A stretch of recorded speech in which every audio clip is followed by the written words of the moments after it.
Look up at the night sky on a clear evening. It seems packed with stars, thousands of them scattered across the darkness, many apparently close together, clustered in patterns we have named after gods and animals and heroes. But here is what almost nobody realizes. That crowded sky is a lie. Almost every star you can see is separated from the next by a distance so enormous that you could drop our entire solar system into the gap between them and it would vanish without a trace. Stars that appear to sit side by side might be hundreds of light years apart, one close and one unimaginably far away, simply lined up by accident from where you happen to be standing. The distance between stars is not just large, it is almost impossible to imagine. Before we go any further, if you find this kind of deep exploration fascinating, a quick like or subscribe really helps the channel grow. It is a small thing for you, but it makes a huge difference for me. Now, let's begin. Let us start with something you experience every clear night, but probably never question. Walk outside after dark, away from the glow of a city, and look up. The sky fills with stars. You might see 2,000 on a decent night. Maybe 3,000 or more if conditions are excellent and the air is still. They fill the darkness from horizon to horizon. Some are bright, some are faint, and they seem to be everywhere. They cluster in patterns that humans have been naming for thousands of years. A hunter here, a bear there, a scorpion near the horizon, a queen seated on her throne. The sky feels full. It feels crowded. It feels like space is packed with stars, pressed together in every direction, leaving little room between them. That impression is one of the greatest illusions in nature. Every single star you see in the sky, from the brightest to the faintest, is projected onto what appears to be a flat dome overhead. Your eyes are taking an unimaginably deep, three-dimensional volume of space and compressing it into two dimensions. Width and height survive. Depth vanishes entirely. Stars that are relatively close to us and stars that are staggeringly far away all end up painted onto the same flat canvas. The sky hides the third dimension so completely that for most of human history, no one even realized it was missing. Ancient civilizations thought the stars were fixed to a physical sphere surrounding the Earth, all at the same distance, like gemstones pressed into a dark ceiling. The idea that some stars might be close and others far, that the sky has depth at all, did not seriously enter astronomy until a few centuries ago. And even today, when we know better, our eyes still cannot see it. When you look up, the depth is gone. All you see is the flat picture. Think about what this means in practice. When you see two stars that appear close together in the sky, sitting nearly side by side, that apparent closeness tells you almost nothing about their actual relationship in space. One star might be 40 light years from Earth. The other might be 400. They look like they are touching simply because they happen to lie along a similar line of sight from where you are standing. They are not neighbors. They are not physically related in any way.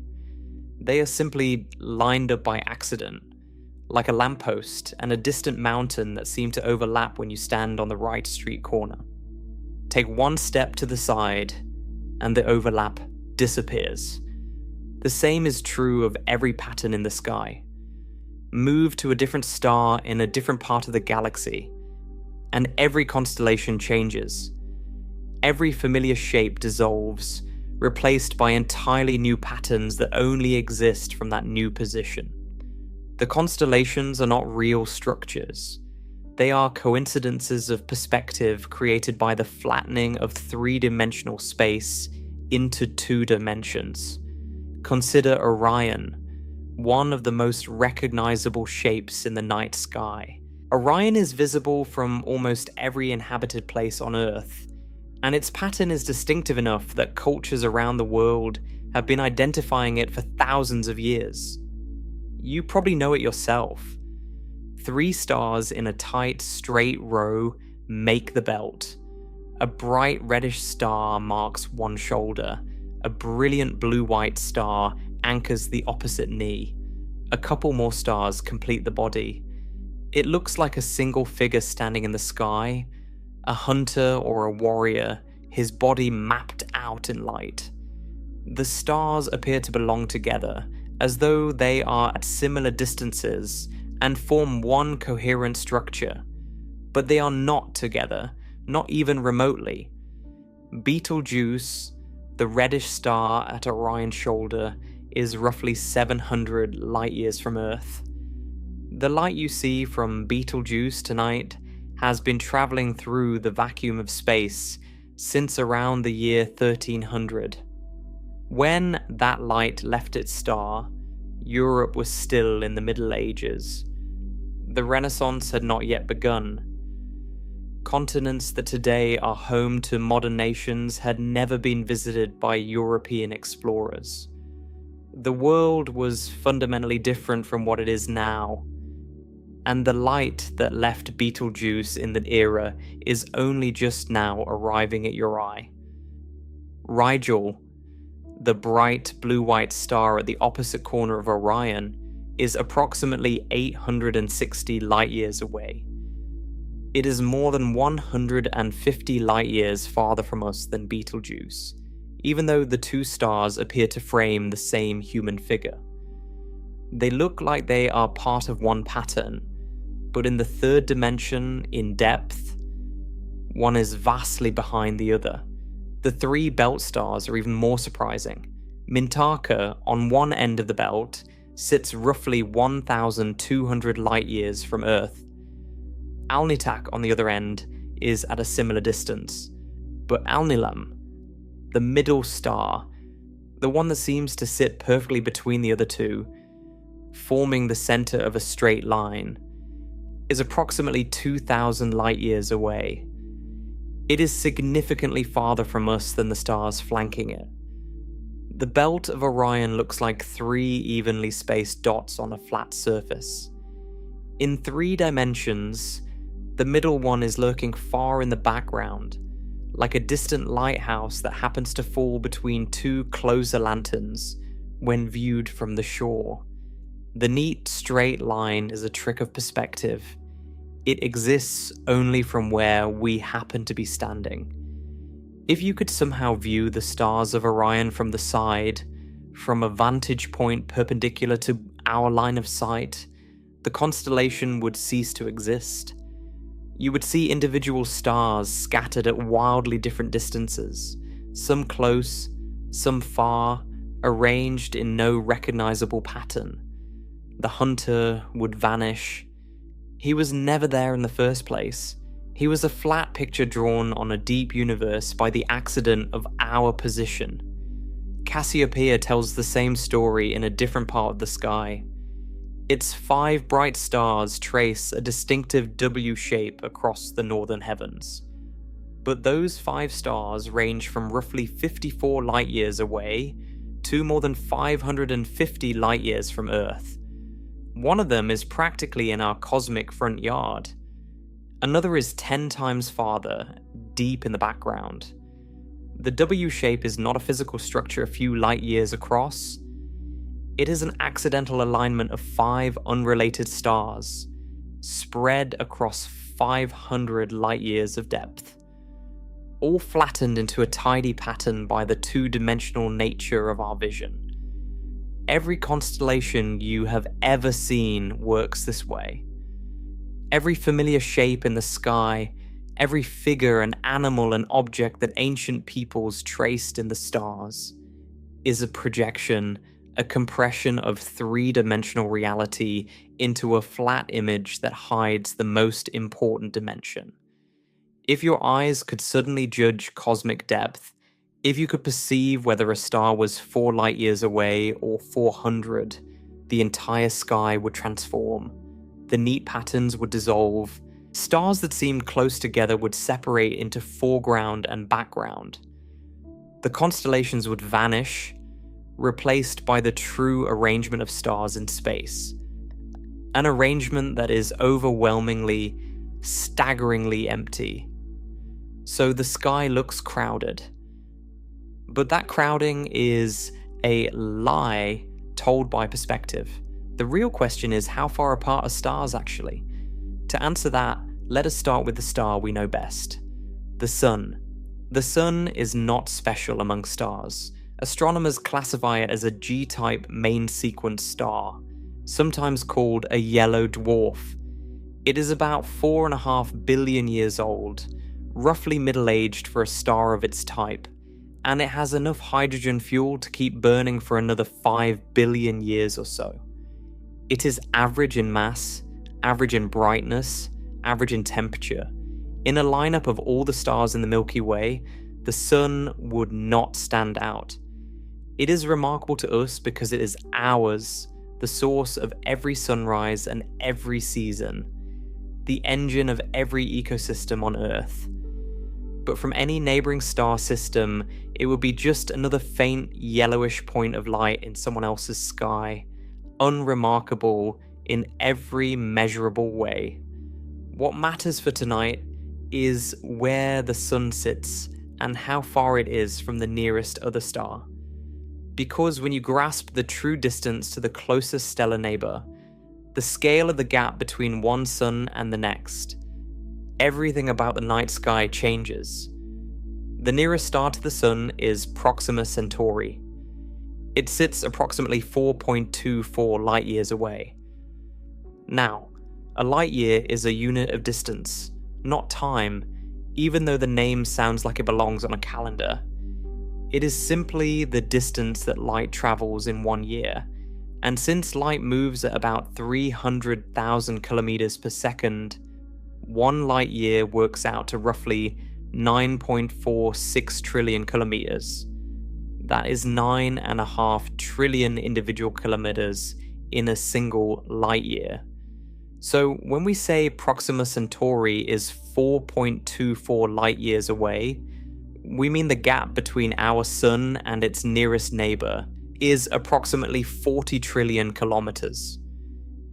40 trillion kilometers is not a number your brain can turn into a picture. It does not correspond to anything in daily life. It is not like driving across a country or flying across an ocean or even circling the entire Earth. It is a distance so far beyond everyday experience that it might as well be written in a language you do not speak. But every single one of those kilometers is real. Each one is the same distance you could walk in about 10 to 12 minutes at a comfortable pace. And there are 40 trillion of them standing between you and the closest other star. Proxima Centauri itself is a small red dwarf. It has roughly 1/8 the mass of the Sun and about 1/7 its diameter. Its full width is roughly 200,000 kilometers, a bit more than 1.5 times the diameter of Jupiter. That makes it a small star by any standard, but it is still enormously larger than any planet. And yet it is so faint that you cannot see it from Earth without a telescope. Despite being the closest star to us in the entire sky, Proxima Centauri is completely invisible to the naked eye. You could look directly at the patch of sky where it sits and see nothing. This tells you something profound about the nature of stars. Red dwarfs like Proxima Centauri make up roughly 70% of all stars in the galaxy. They are by far the most common type of star. But not one of them, not a single red dwarf anywhere in the sky, is bright enough to see without optical aid. Every star you can see when you step outside on a clear night is either more luminous than the Sun, or it is not actually a star at all, but a planet reflecting sunlight. The most common stars in the universe are the ones you will never see with your own eyes. The night sky shows you only the exceptional stars, the bright ones, the powerful ones, the ones that pump out enough light to be visible across dozens or hundreds or even thousands of light years. The vast majority of stars, the quiet red dwarfs, are hidden. Proxima Centauri is part of a triple star system called Alpha Centauri. The other two members are Alpha Centauri A and Alpha Centauri B, both of which are Sun-like stars. Alpha Centauri A is slightly larger and brighter than the Sun. Alpha Centauri B is slightly smaller and dimmer. The two orbit each other once every roughly 80 years in a slow gravitational waltz that has been going on for billions of years. If you could see them up close, they would look like two suns circling each other against the darkness of space. Proxima Centauri orbits this central pair at an enormous distance, so far from the binary that it takes hundreds of thousands of years to complete a single lap. It is so loosely bound to the system that for a long time, astronomers were not even certain it was gravitationally connected to the other two at all. Proxima Centauri has at least two known planets. One of them, Proxima Centauri b, orbits within its star's habitable zone, the region where temperatures might in principle allow liquid water to exist on a rocky surface. That sounds encouraging for life, but there is a serious problem. Proxima Centauri is a flare star. It regularly unleashes violent bursts of radiation, sudden eruptions of energy that could strip a planet's atmosphere away over time and bathe its surface in sterilizing ultraviolet and X-ray light. Life as we know it would face extraordinary challenges on any world orbiting such a volatile star. Still, it is remarkable that our nearest stellar neighbor has worlds. Stars are not just points of light. Many of them are suns with their own solar systems. Beyond Alpha Centauri, the next nearest star is Barnard's star, approximately 6 light-years away. Barnard's star is another red dwarf, only slightly larger than Proxima Centauri. What makes it notable among astronomers is that it has the largest proper motion of any known star. Proper motion is the apparent shift of a star's position across the sky over time, as seen from Earth. Most stars appear completely fixed because they are so far away that their motion is undetectable over a human lifetime. But Barnard's star is close enough and moving fast enough that over decades and centuries, astronomers can measure it changing position against the background of more distant stars. It is heading in our direction. In roughly 10,000 years, it will be closer to us than Proxima Centauri is today, becoming our nearest stellar neighbor. But even at its closest approach, it will still be about 4 light-years away.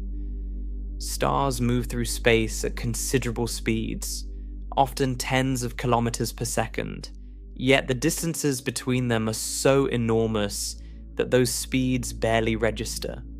A star heading toward you at high velocity still takes thousands of years to close the gap by any meaningful amount. After Barnard's star, the nearby stars thin out quickly. Wolf 359, a tiny red dwarf about 7.9 light-years away, is one of the faintest stars ever catalogued. It produces a tiny fraction of the energy the Sun does. If you swap the Sun for Wolf 359, Earth would be a frozen, lightless world. Noon would be dimmer than a moonlit night. Sirius, on the other hand, is a completely different kind of neighbor. About 8.6 light-years from us, Sirius is the brightest star in the entire night sky. It is not the closest star, but it is a combination of relatively near and genuinely luminous. Sirius is actually a binary system. Sirius A is a white main sequence star roughly twice as massive as the Sun and about 25 times more luminous. Sirius B is a white dwarf, the incredibly dense remnant of a star that exhausted its nuclear fuel long ago. A teaspoon of material from Sirius B would weigh about 5 tons on Earth. The two stars orbit each other every roughly 50 years, held together by their mutual gravity. Here's the remarkable thing about our stellar neighborhood. Within 10 light years of the Sun, a sphere of space roughly 20 light years from edge to edge, there are only about a dozen known stars. A dozen. In a volume of space stretching more than 90 trillion kilometers in every direction from where you're sitting right now, there are approximately 12 stars. That is the entire local community. That is the solar neighborhood. About 12 points of light and nothing else. In a volume of space so large that crossing it at the speed of a passenger jet would take more than 60 million years. If you were placed in the middle of this volume, floating in the void somewhere between the Sun and Barnard's star, you would see nothing around you. No planets, no asteroids, no comets, no clouds of gas or dust, nothing at all in any direction except the faint, distant points of stars, each one light years away. The space between stars is not merely empty in the way an unused room is empty. It is a vacuum so perfect and so vast that the word empty barely begins to describe it. On average, there is roughly 1 atom of hydrogen per cubic centimeter in the interstellar medium near the Sun. That is a density trillions of times lower than the best vacuum any laboratory on Earth has ever produced.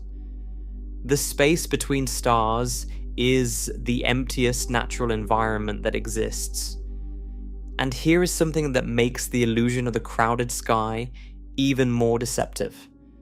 When you see a bright star in the sky, your instinct is to assume it must be close. A dim star, you assume, must be far. This feels logical.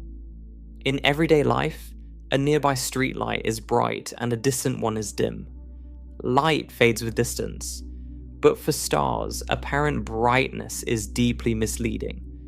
How bright a star appears depends on 2 things: how much light it actually produces, and how far away it is.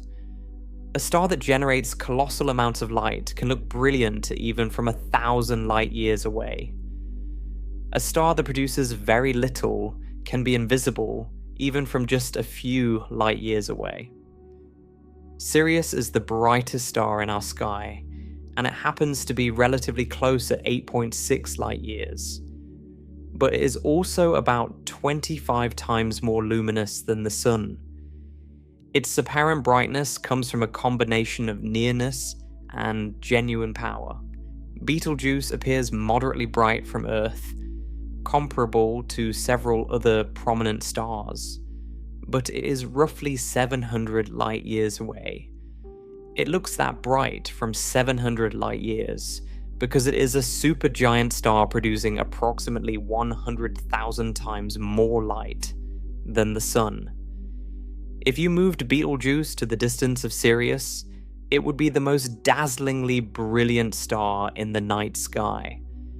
And if you moved Sirius to the distance of Betelgeuse, it would fade to a dim point barely visible to the sharpest eyes. So the sky gives you no reliable information about depth. Bright does not mean close, faint does not mean far. Every star is projected onto the same flat surface, and their brightness tells you almost nothing about their distance. This is why measuring the actual distances to stars was one of the great challenges of astronomy for centuries, and why the first successful measurement was considered a triumph. That first measurement came in 1838, when the German astronomer Friedrich Bessel used a technique called stellar parallax to determine the distance to a star called 61 Cygni. Parallax works on a simple principle. As Earth orbits the Sun, nearby stars appear to shift very slightly against the background of more distant stars. The effect is identical to what happens when you hold up a finger and look at it with one eye, then the other. Your finger seems to jump against the background because your two eyes see it from slightly different angles. In the same way, Earth sees nearby stars from slightly different angles at different points in its orbit. Separated by about 300 million kilometers from one side of the orbit to the other. But even for the nearest stars, this shift is absurdly small. The parallax angle for Proxima Centauri is about 0.768 arcseconds. An arcsecond is 1/3600th of a degree. To picture how tiny that is, imagine holding a small coin at arm's length. That coin covers roughly half a degree of the sky. 1 arcsecond is about 1,800th of the width of that coin. Detecting such a minuscule shift required the most precise instruments available in the 19th century, and even then, only the closest stars produced a measurable signal. Bessel found 61 Cygni to be about 10.3 light-years away. Almost simultaneously, Thomas Henderson measured the distance to Alpha Centauri, and Friedrich Struve measured the distance to Vega. All three results confirm the same staggering truth. Even the nearest stars are light-years away from us, separated by distances that make the entire solar system look like a pinpoint. These were the first direct measurements of how far away any star actually is, and they transformed stars from mysterious points of uncertain light into physical objects at known locations in a measurable universe. Parallax has limits though. The farther a star is, the smaller its shift, and eventually the shift becomes too small to detect. Ground-based telescopes could reliably measure parallax only for stars within a few hundred light-years. Beyond that, astronomers relied on indirect methods that were far less precise. The situation changed in 1989 when the European Space Agency launched the Hipparcos satellite. From above the blurring of Earth's atmosphere, Hipparcos measured accurate distances for more than 100,000 stars, building the first large-scale, three-dimensional map of the solar neighborhood. Then, in 2013, a far more powerful successor called Gaia took flight. Gaia has measured precise positions and distances for more than 1 billion stars across much of the Milky Way. Over 1 billion individual distance measurements. For the first time, we have a detailed three-dimensional map of the galaxy around us, and what that map reveals is unambiguous. Stars are far apart. Space is overwhelmingly empty. The constellations are accidents of perspective, not physical structures, and the true arrangement of stars in 3 dimensions is nothing like the crowded panorama you see when you look up at night. What Gaia confirms is what the pioneers of parallax first glimpsed nearly 2 centuries ago. The neighborhood of the Sun is a sparse scattering of isolated stars floating in a near-perfect vacuum. Within 20 light-years, there are a few dozen stars spread in various directions, with colossal stretches of nothing between them. There is no structure, no pattern, no clustering, just individual suns going about their own business, each separated from the next by trillions of kilometers, each invisible to the others without a telescope. None of these stars is physically connected to the Sun. They do not orbit each other. They do not share gas or dust. They are independent objects that happen to exist in the same broad region of the galaxy, like ships scattered across a vast and featureless ocean, each visible as a distant light on the horizon, but impossibly far away. You might wonder how astronomers discovered all those faint red dwarfs in our neighborhood, when not one of them can be seen with the naked eye. The answer is patient, painstaking work with telescopes over many decades. Proxima Centauri was not discovered until 1915 by the astronomer Robert Innes, working at the Union Observatory in South Africa. Before that discovery, no one on Earth knew that the closest star to the Sun even existed. It had been shining in the southern sky for billions of years, the nearest star to our entire civilization, and it was completely invisible.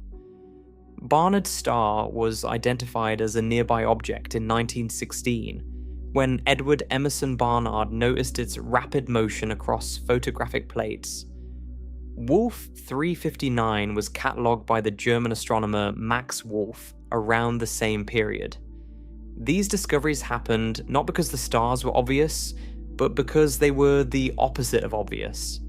They were hidden by their own faintness, lurking in the darkness right beside us, detectable only with careful observation and precise measurement. The fact that our nearest stellar neighbours were unknown until the 20th century tells you something profound about the emptiness of interstellar space.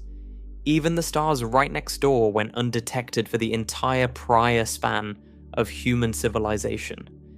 The gaps between them are so wide, and the stars themselves are so often so dim that they escape the notes of every astronomer who ever lived, until instruments finally became sensitive enough to reveal them.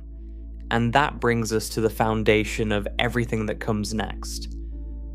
The night sky is not what it appears to be. It is not a crowded field of stars sitting close together.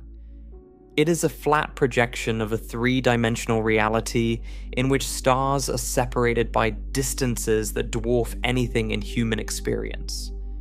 The nearest star is more than 4 light-years away, a gap of roughly 40 trillion kilometers. Within 10 light-years, there are only about a dozen stars. The constellations are accidents of angle and position, not physical structures. And the most common stars in the galaxy, the red dwarfs that make up the overwhelming majority of all stars, are too faint to see without a telescope, even when they are our closest neighbors. This is the true nature of the space between stars. It is vast, it is empty, and it hides behind the beautiful illusion of a crowded sky every time you look up. But we have only established the distances so far. We have not yet compared those distances to the sizes of the stars themselves, and that comparison is where the scale becomes truly staggering. Because the gaps between stars are not just large, they are large compared to the stars. Enormously, absurdly, almost impossibly large. A star is a massive, luminous object, sometimes hundreds of thousands or even millions of kilometers across, and yet the gap between one star and the next makes even the biggest star look like a speck of dust drifting through an empty warehouse. That is where we're going next. The Sun has a diameter of about 1,400,000 kilometers. That is large by any earthly standard. You could line up roughly 109 Earths across its face. If you could drive across it at highway speed, the trip would take more than a year and a half of continuous driving, no stopping, no sleeping, no refueling, just wheel to road for 18 months straight, and you still would not have crossed it. The Sun is the dominant object in our solar system, containing roughly 99.86% of all the mass in the entire planetary neighborhood. It dwarfs everything else we know at close range. Every planet, every moon, every asteroid and comet combined adds up to a thin sliver of leftovers next to the star they orbit. By any human measure, the Sun is enormous, and the Sun is not even a particularly large star. It is average. There are stars dozens of times wider, stars hundreds of times wider, stars so immense they would swallow the entire inner solar system if placed where the Sun sits. But even the Sun, this ordinary middle-of-the-road star, is vast beyond everyday comprehension. And yet the distance between the Sun and the nearest other star makes that enormous diameter look like almost nothing. You already know that Proxima Centauri is about 40 trillion kilometers from the Sun. You already know that gap is roughly 4.24 light years across. But what happens when you compare that distance not to the Earth, not to the orbit of a planet, but to the size of the Sun itself? The Sun is 1.4 million kilometers wide. The gap to the nearest star is 40 trillion kilometers. If you divide the distance by the diameter, you get roughly 28 million. That means you could place 28 million suns in a row, each one touching the next with no space between them, and that unbroken chain of blazing stellar spheres would stretch from here to Proxima Centauri. 28 million copies of the largest object in our solar system, laid edge to edge, just to cover the distance to the closest neighboring star. And between the real Sun and the real Proxima Centauri, there are no other stars. No glowing objects, no stepping stones. Just emptiness, spanning 28 million solar diameters. Now, you might think this ratio is a product of the Sun being an average, modestly sized star. Surely a truly enormous star, one of the bloated supergiants that dwarf our Sun, the way the Sun dwarfs the Earth, would shrink that ratio dramatically. After all, some stars are genuinely colossal. Betelgeuse, the red supergiant in Orion, has a diameter roughly 700 times that of the Sun. If you placed Betelgeuse where the Sun sits, its outer surface would extend past the orbit of Mars and possibly past the asteroid belt. The inner solar system would simply be inside the star.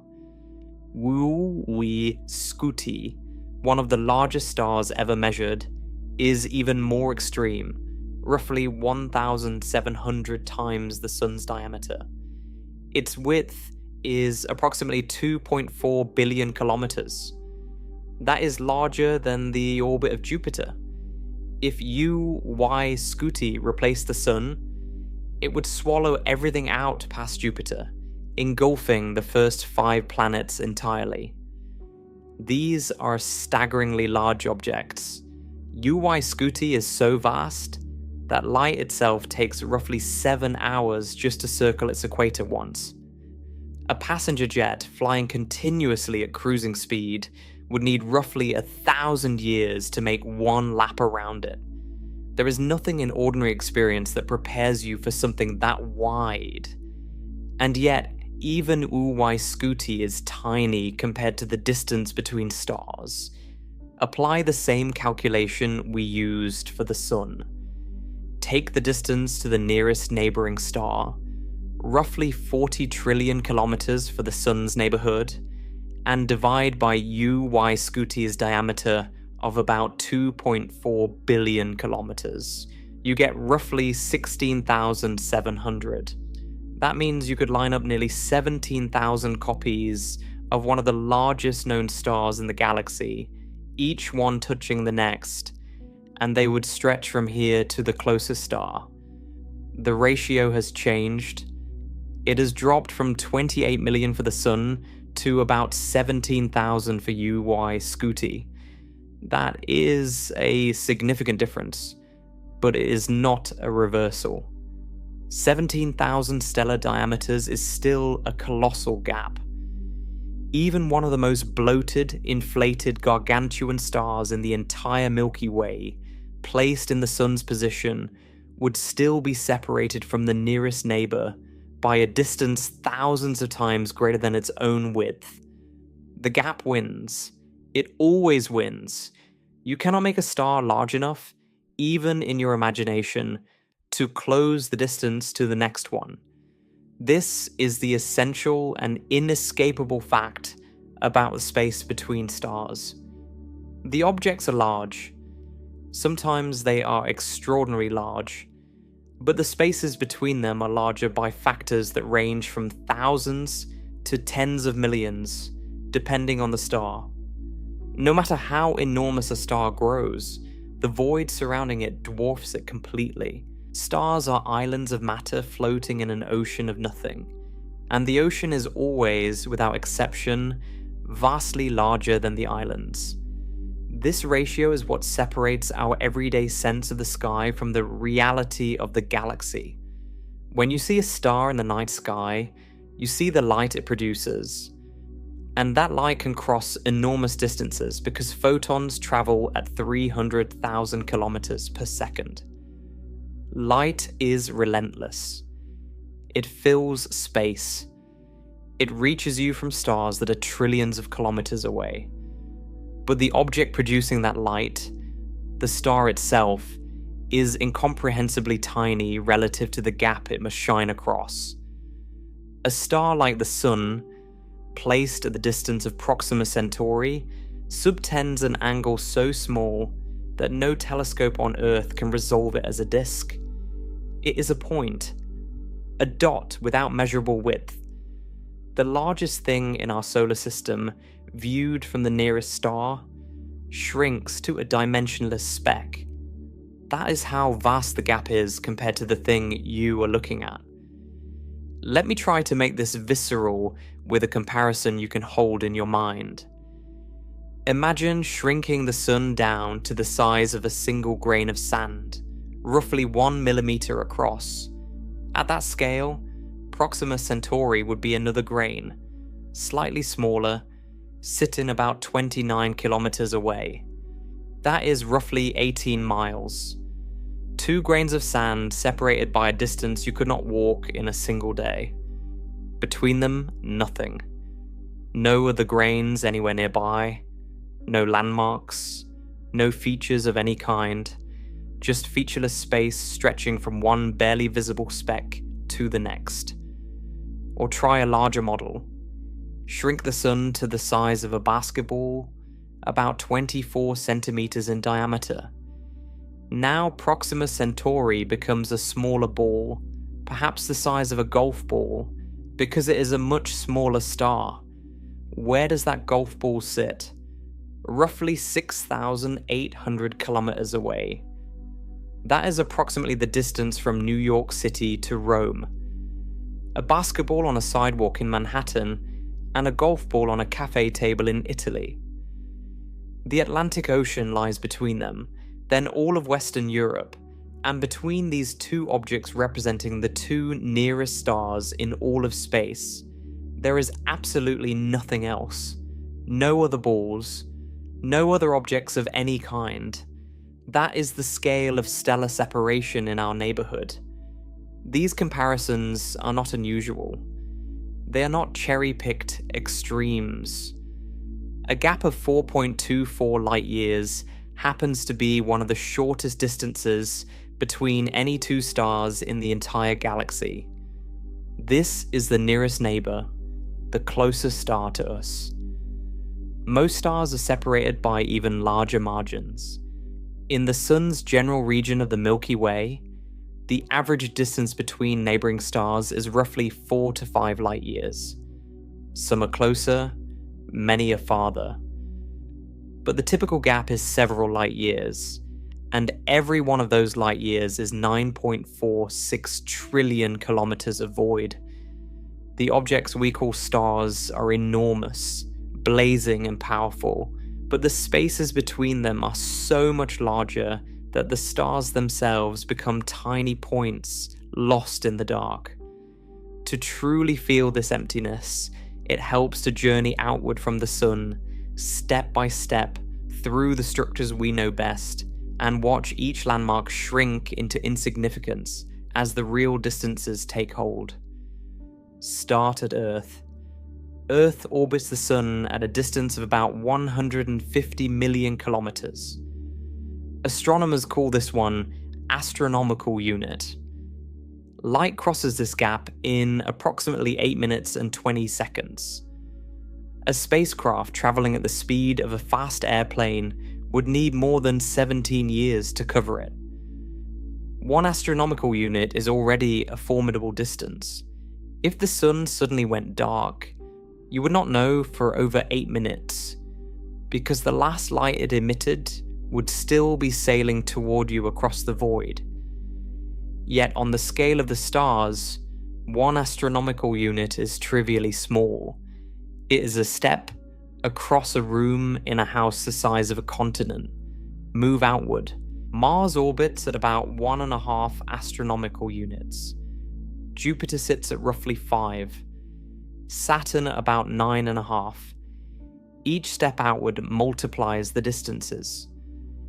When Voyager 2 set out for the outer planets in 1977, it took 2 years just to reach Jupiter using gravity assists that bent its path and boosted its speed. It took 2 more years to reach Saturn, about 4.5 more to reach Uranus, and another 3.5 after that to reach Neptune. 12 years of continuous flight, using some of the most efficient trajectories engineers could devise, to cross 30 astronomical units. Neptune marks the outer boundary of the planetary solar system. At roughly 4.5 billion kilometers from the Sun, it is so distant that sunlight takes over 4 hours to reach it. At noon on Neptune, the Sun appears as a bright but tiny dot, no longer the blazing disk that dominates the sky on Earth, just a sharp point of light noticeably brighter than any star, but no longer overwhelming. The warmth it provides at that distance is negligible. Neptune is a world of extreme cold, hammered by winds exceeding 2,000 kilometers per hour in an atmosphere of hydrogen and helium that has never known significant solar heating. Beyond Neptune lies the Kuiper Belt, a broad flat ring of icy debris stretching from about 30 to roughly 50 astronomical units. Pluto, with its eccentric orbit, lives here. So do thousands of other frozen objects, remnants from the era when the solar system was forming 4.5 billion years ago. The Kuiper Belt is a frontier, but it is still firmly within the Sun's gravitational domain. Every object in it follows an elliptical orbit around the Sun, taking centuries or even millennia to complete a single lap. But even the Kuiper Belt is not the edge. Far beyond it, at distances so large they make the planetary system look like a dot on a map, lies the Oort cloud. No spacecraft has ever visited the Oort cloud. No telescope has directly observed a single object in it. We know it exists because of comets. Long-period comets, the ones that appear in the inner solar system once every several thousand years, must fall inward from some vast, distant reservoir, and the Oort cloud is that reservoir. It is a roughly spherical shell of icy bodies that begins at about 2,000 astronomical units from the Sun and extends outward to perhaps 100,000 astronomical units. At its outer edge, the Oort cloud reaches approximately 1.5 light years from the Sun. 1.5 light years is an extraordinary distance. It is more than 3,000 times farther from the Sun than Neptune. If you think of the planetary solar system as a small circle drawn on a piece of paper, the Oort cloud would require a circle so large it would spill off the edges of a dining table. The Sun's gravitational reach extends astonishingly far. Even at 1.5 light years, objects can still be loosely bound to our star, drifting on orbits that take millions of years to complete. And yet the Oort cloud still does not reach the nearest star. Not even close. Proxima Centauri is 4.24 light years from the Sun. The outer edge of the Oort cloud is about 1.5 light years. That leaves a gap of nearly 3 light years, roughly 28 trillion kilometers, between the farthest object that could possibly belong to our solar system and the nearest object belonging to another. 3 light years of nothing. No comets, No asteroids, no gas clouds, no dust, no structure of any kind. Just the interstellar vacuum, averaging roughly 1 atom per cubic centimeter, trillions of times emptier than the best vacuum any laboratory on Earth has ever produced. The space between one star system and the next is not merely empty. It is among the most perfect voids that nature creates. Now imagine actually crossing that void. Imagine you are aboard a spacecraft leaving the outer edge of the solar system, heading for Proxima Centauri. You pass the last faint comets of the Oort cloud and enter true interstellar space. What do you see? Almost nothing. The sun behind you is still the brightest point in the sky, but it no longer looks like a disk. It is just a star, brighter than the others, but unmistakably just a point of light. Ahead of you, Proxima Centauri is not visible to the naked eye at all. It is too faint. The stars scattered across the sky in every direction barely move, even as months of flight turn into years.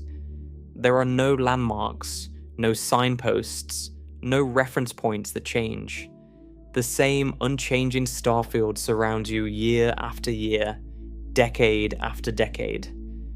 A century passes, and the stars have shifted by amounts too small for the unaided eye to detect. You are moving at tremendous speed through a void so large that your motion produces no visible change in your surroundings. It is the deepest possible isolation. No human experience comes close to it. You could stare out of the window for an entire lifetime and never see anything arrive, anything change, anything confirm that you are moving at all. Just the same cold, silent points of light, fixed in the dark. Separated from you and from each other by distances that make your journey feel like standing still. Here is another way to see the ratio. The distance from the Sun to Neptune spans about 30 astronomical units. The distance from the Sun to Proxima Centauri spans about 268,000 astronomical units. That means the gap to the nearest star is roughly 9,000 times wider than the entire planetary solar system. Everything we have ever directly explored, every planet we have photographed, every moon we have landed on, every comet we have visited, all of it fits inside a region that covers less than 1/9,000th of the distance to the closest other sun. The solar system is a speck floating inside a much larger gulf of nothing. This is why spacecraft have so much to say about the true scale of the stars. They convert distance into time, and time is something the human brain can actually feel. Voyager 1, launched in 1977, is the most distant human-made object in existence. It is traveling at about 17 kilometers per second relative to the Sun, roughly 61,000 kilometers per hour. At that speed, you could cross the entire continental United States in about 5 minutes. It is extraordinarily fast by any human standard. After nearly 50 years of continuous flight through the vacuum of space, Voyager 1 is approximately 24 billion kilometers from home. 24 billion kilometers sounds like an impressive achievement. It is an impressive achievement. No human creation has ever been farther. But Proxima Centauri is about 40 trillion kilometers away. Voyager 1 has covered roughly 0.06% of that distance. Less than 1 part in 1,000. Nearly half a century of flight at highway speeds multiplied by several hundred, and the spacecraft has barely started the journey.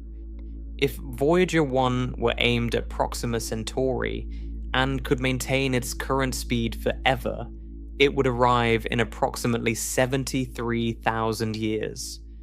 That number is 10 times longer than the entire span of recorded human history. You could have launched Voyager when the first cities were being built in ancient Mesopotamia, traveled continuously for 5,000 years, and you would still have 68,000 years of flight remaining. The Parker Solar Probe, the fastest spacecraft humans have ever built, achieves peak speeds of about 192 kilometers per second as it whips past the sun on its closest approaches. That is more than 11 times faster than Voyager. At that speed, you could fly from London to Sydney in about 90 seconds. If you could somehow sustain that velocity and point it toward the nearest star, you would arrive in roughly 6,800 years. That is still longer than any known civilization has existed without interruption. You could have launched from ancient Sumeria and still not be there today. There are bolder ideas on the drawing board. The Breakthrough Starshot initiative, announced in 2016, proposes using massive ground-based laser arrays to push tiny gram-scale spacecraft to approximately 20% of the speed of light. That is 60,000 kilometers per second. At such a speed, the moon is 6 seconds away. Mars, at closest approach, is roughly 15 minutes away.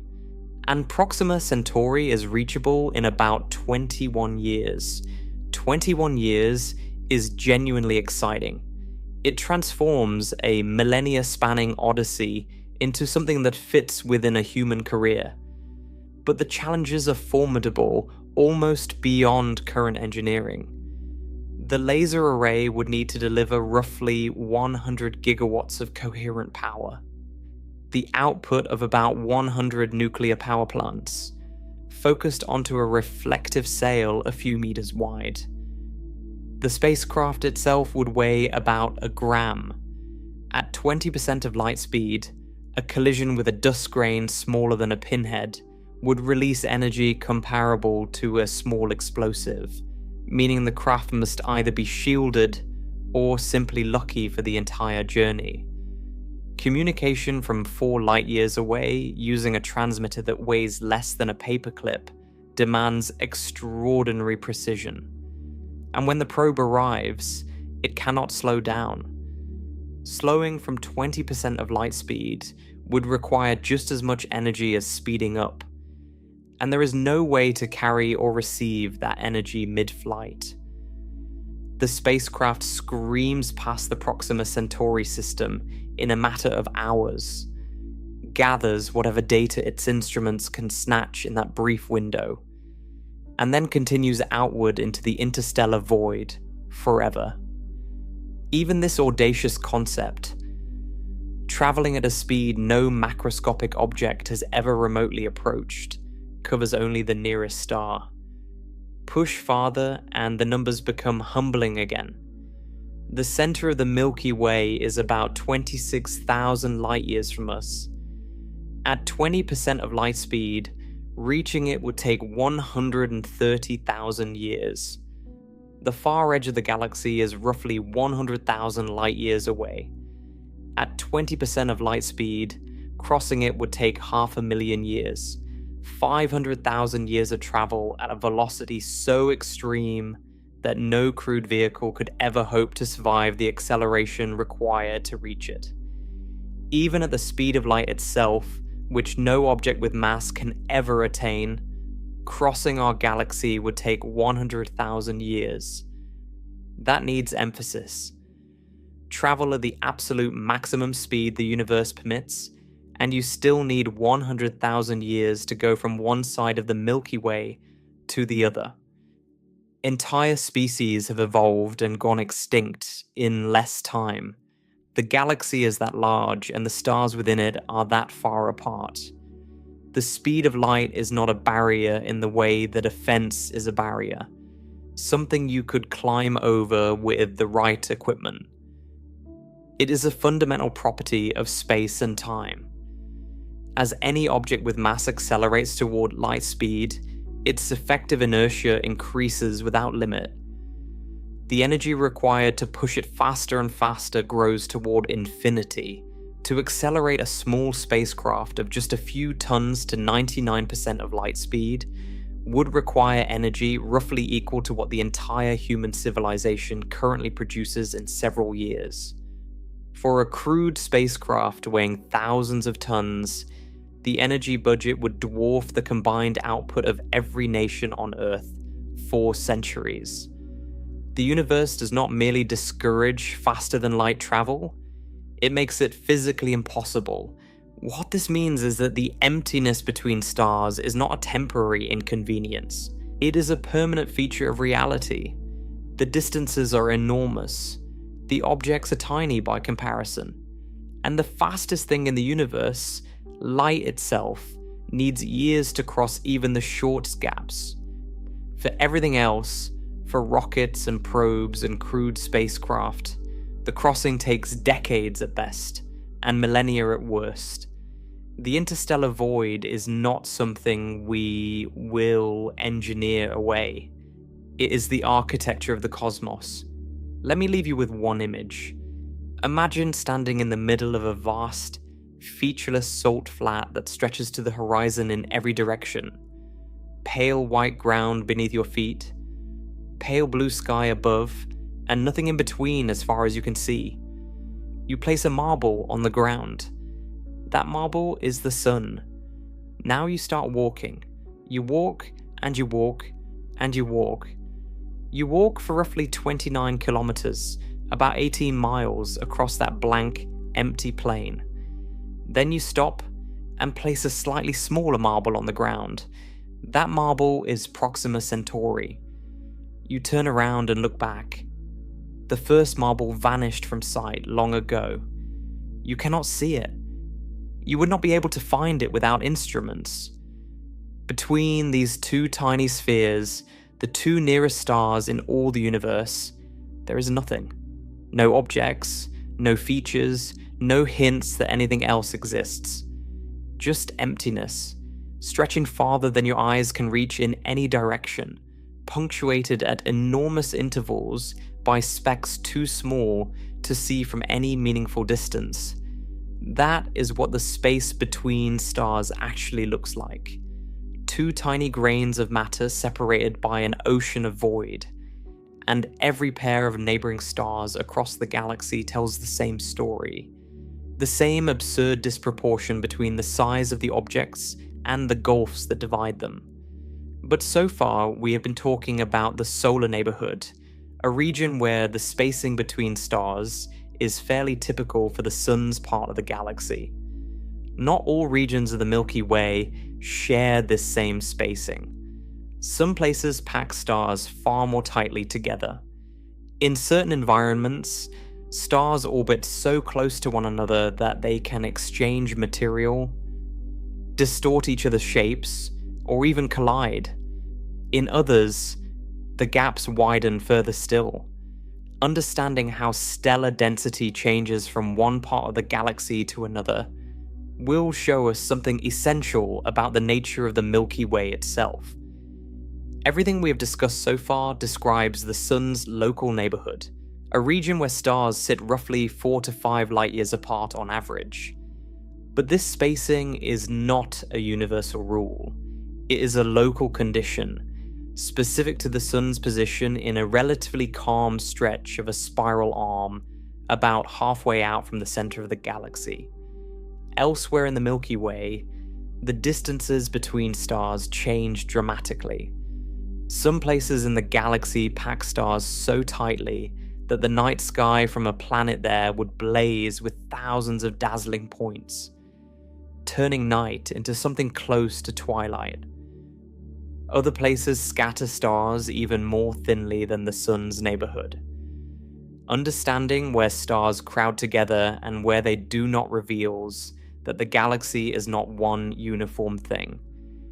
It is a patchwork of wildly different environments, and the space between stars shifts depending on where you look. The first place to find stars closer together than the sun and its neighbors is not far away at all. It is wherever stars orbit one another in pairs or small groups, binary star systems, two stars bound together by gravity, orbiting a common center of mass, are not unusual. They are common. Roughly half of all stars similar to the Sun exist in binary or multiple star systems. For the most massive stars in the galaxy, the fraction is even higher. Stars forming in isolation, completely alone with no gravitational partner, may actually be the minority. The Sun, sitting by itself with no stellar companion, may be somewhat unusual in this respect. Binary systems span an enormous range of separations. Some are wide. Alpha Centauri A and Alpha Centauri B orbit each other at distances ranging from about 11 to 36 astronomical units, taking roughly 80 years to complete one lap. At their closest, they are about as far apart as the Sun is from Saturn. At their widest, they are roughly the Sun to Neptune distance. These two stars are close enough to form a gravitationally bound pair, but they are still separated by billions of kilometers.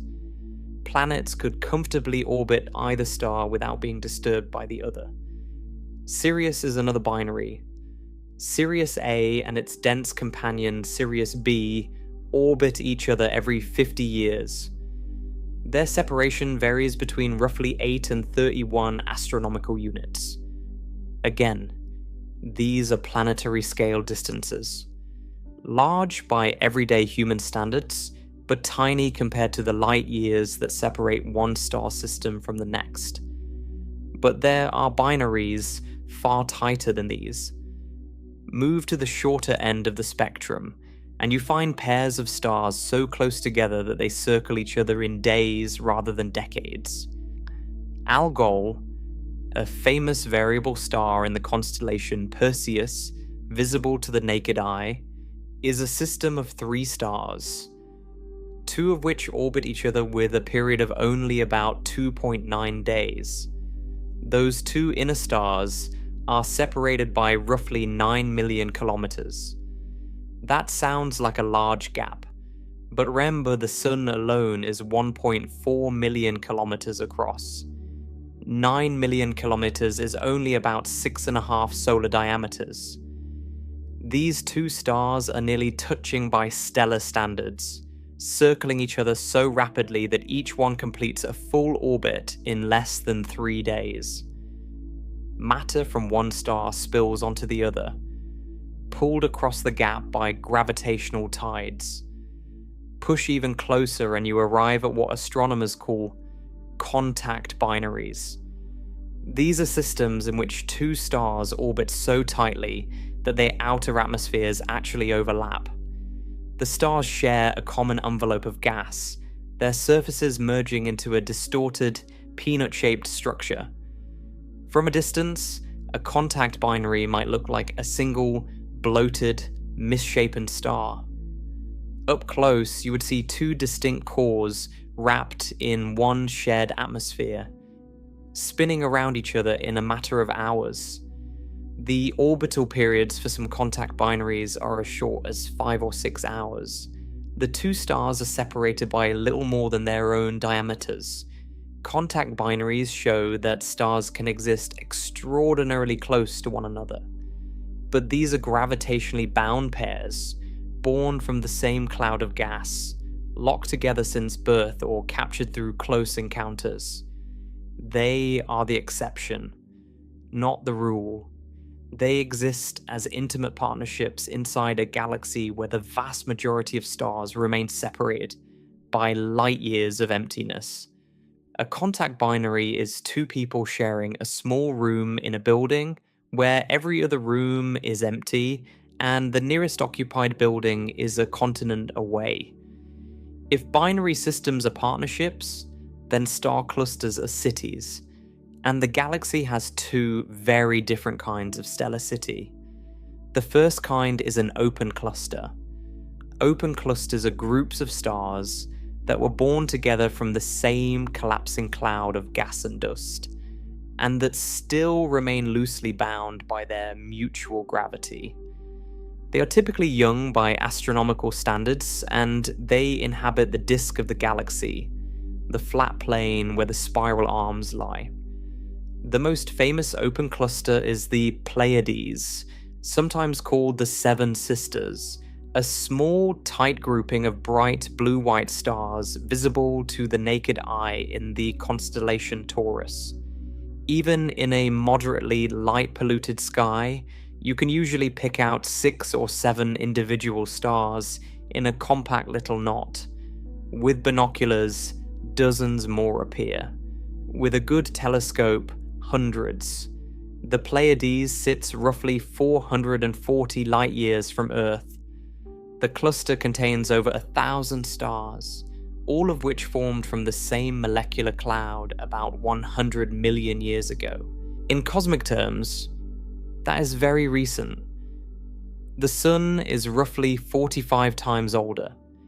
These are young stars, still burning hot and bright, many of them more luminous than the Sun. What matters for our discussion is how closely those stars are packed. The core of the Pleiades spans roughly 8 light-years across, over 1,000 stars in 8 light-years. Compare that to the Sun's neighborhood, where a sphere 10 light-years across contains roughly a dozen stars. The Pleiades core is roughly 100 times more densely populated. In the middle of the Pleiades, a neighboring star might sit only half a light-year away, instead of the 4 or 5 light-years we are accustomed to in the solar neighborhood. Half a light-year is still a staggering distance. It is roughly 4.5 trillion kilometers. You could line up over 3 million suns in that gap. Even in the heart of an open cluster, where stars are packed far more tightly than average, the space between them remains overwhelmingly larger than the stars themselves. If you lived on a planet in the center of the Pleiades, your night sky would be noticeably richer than ours. You would see more bright stars, more close neighbors, but you would not see stars as crowded points pressing against each other. They would still be isolated lights scattered across a mostly dark sky, each separated from the next by trillions of kilometers. There is another open cluster worth knowing. The Hyades, the closest open cluster to Earth at roughly 153 light-years, contains several hundred stars in a volume about 60 light-years across. It is looser than the Pleiades, more spread out, its stars more widely separated. Open clusters like the Hyades gradually dissolve over time. The gravitational pull of the galaxy slowly tugs stars away from the group, scattering them into the general population of the galactic disk. The Hyades is already old enough that this process is well underway. In another few 100 million years, its stars will have drifted apart completely, mixed into the background population, indistinguishable from any other field stars in the galaxy. Every open cluster eventually meets this fate. The Pleiades will dissolve too, given enough time. The Sun itself was probably born in an open cluster 4.5 billion years ago, but its sibling stars have long since scattered across the galaxy. Impossible to identify among the hundreds of billions of other stars in the Milky Way. Open clusters are dense by the standards of the solar neighborhood, but they are nothing compared to the second kind of stellar city. Globular clusters are an entirely different order of magnitude. A globular cluster is a roughly spherical collection of stars, tightly bound by gravity, containing anywhere from tens of thousands to several million stars, packed into a volume that might be only 100 to 200 light-years across. These are ancient objects. Most globular clusters in the Milky Way are more than 10 billion years old, nearly as old as the universe itself. Their stars are among the oldest in the galaxy, formed when the Milky Way was still assembling itself from smaller pieces. Consider Omega Centauri, the largest globular cluster orbiting the Milky Way. It contains roughly 10 million stars crammed into a volume about 150 light-years in diameter. 10 million stars in 150 light-years. In the Sun's neighborhood, that same volume would hold perhaps a few hundred stars. Omega Centauri is tens of thousands of times more densely packed. At its center, where the stars crowd most tightly, the density climbs higher still. In the innermost few light years of a large globular cluster, stars are separated by only a fraction of a light year, sometimes as little as a tenth of a light year or even less, roughly 1 trillion kilometers between one star and the next. 1 trillion kilometers is still a vast distance. It is more than the diameter of Neptune's orbit around the Sun, but it is a dramatic change from the 40 trillion kilometer gap between the Sun and Proxima Centauri. In the core of a dense globular cluster, the nearest star is perhaps 40 times closer than Proxima Centauri is to us, and there are many more of them in every direction. If you lived on a hypothetical planet near the center of Omega Centauri, your night sky would be astonishing. Thousands of stars would blaze overhead, many of them far brighter than any star visible from Earth. Some would shine as brilliantly as Venus or Jupiter appear in our sky, but they would be actual stars, not reflected planetary light. The combined glow might make the sky bright enough that true darkness never fell. You might live in a state of permanent twilight, bathed in starlight from every direction, with no horizon free of nearby suns. The Milky Way as a band of light across the sky would be unrecognizable because the foreground of cluster stars would overwhelm the more distant background. M13, the great globular cluster in the constellation Hercules, is another famous example. It contains roughly 300,000 stars in a volume about 145 light-years across. It sits about 22,200 light-years from Earth. Through a small telescope, it appears as a fuzzy ball of light. Through a large telescope, the outer edges resolve into thousands of individual pinpoints, but the core remains an unresolved glow because the stars there are too closely packed to distinguish individually. 47 Tucanae, visible from the southern hemisphere, is one of the most massive and densely concentrated globular clusters known. Its core is so tightly packed that stellar encounters, gravitational interactions where one star passes close enough to another to significantly alter its trajectory, happen regularly on astronomical timescales. These encounters can eject stars from the cluster entirely, swap companions in binary systems, or funnel stars inward toward the very center, increasing the density even further. But even the cores of globular clusters are not the densest stellar environment in the galaxy. That distinction belongs to the region surrounding the galactic center. The very heart of the Milky Way is a place unlike anything in the Sun's calm, sparse neighborhood. At the center of the galaxy sits Sagittarius A star, a supermassive black hole with a mass of roughly 4 million times the mass of the Sun. It occupies a region smaller than the orbit of Mercury, yet it dominates the gravitational landscape for light years in every direction, and the space around it is packed with stars. Within the central few light years of the galaxy, the stellar density is millions of times higher than it is near the Sun. Stars orbit Sagittarius A star at tremendous speeds, following tight elliptical paths dictated by the black hole's gravitational grip. The most studied of these is a star called S2, a hot blue star roughly 14 times the mass of the Sun. S2 orbits Sagittarius A star once every 16 years on a highly elongated ellipse. At its closest approach, it passes within roughly 120 astronomical units of the black hole, about 3 times the distance from the Sun to Pluto.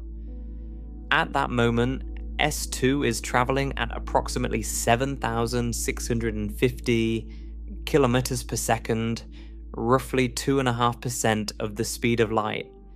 That is fast enough to cross the entire diameter of the Sun in about 3 minutes. Think about what that means. A star with 14 times the mass of our Sun, screaming past a supermassive black hole at 2.5% of light speed, completing a full orbit in 16 years. In the Sun's neighborhood, stars drift past each other at tens of kilometers per second and take thousands of years to close any meaningful distance. Near the galactic center, the dynamics are wildly different. Gravity is immensely stronger, velocities are higher, orbital periods are shorter, and the stars are much more tightly packed. The immediate vicinity of Sagittarius A star contains hundreds of known stars within just a few light years. Some orbit the black hole directly, others orbit in groups. Dense clouds of gas and dust thread between them, glowing in infrared light. The environment is violent by the standards of the solar neighborhood. Intense radiation, powerful magnetic fields, and extreme gravitational tides create conditions that are hostile to stable planetary systems. A planet orbiting a star near the galactic center would face gravitational perturbations from passing neighbors far more frequently than anything in the Sun's quiet region. We cannot see the galactic center in visible light. Enormous clouds of gas and dust in the plane of the galaxy block our view completely. If you look toward the constellation Sagittarius on a summer night, you're looking in the direction of the galactic center, but the visible light from that region is absorbed long before it reaches your eyes. Everything we know about the center comes from observations at other wavelengths, infrared, radio, and X-ray, which can penetrate the intervening dust. So far, we have been climbing the ladder of stellar density from the solar neighborhood to binary pairs, from open clusters to globular clusters, from globular clusters to the galactic center. At every step, stars get closer together. But the galaxy has a sparse end as well, and it deserves equal attention because it completes the full range of environments the Milky Way contains. The galactic halo is the region above and below the flat disk of the galaxy. It is roughly spherical, extending tens of thousands of light years outward from the center in every direction, well beyond the visible edge of the spiral arms.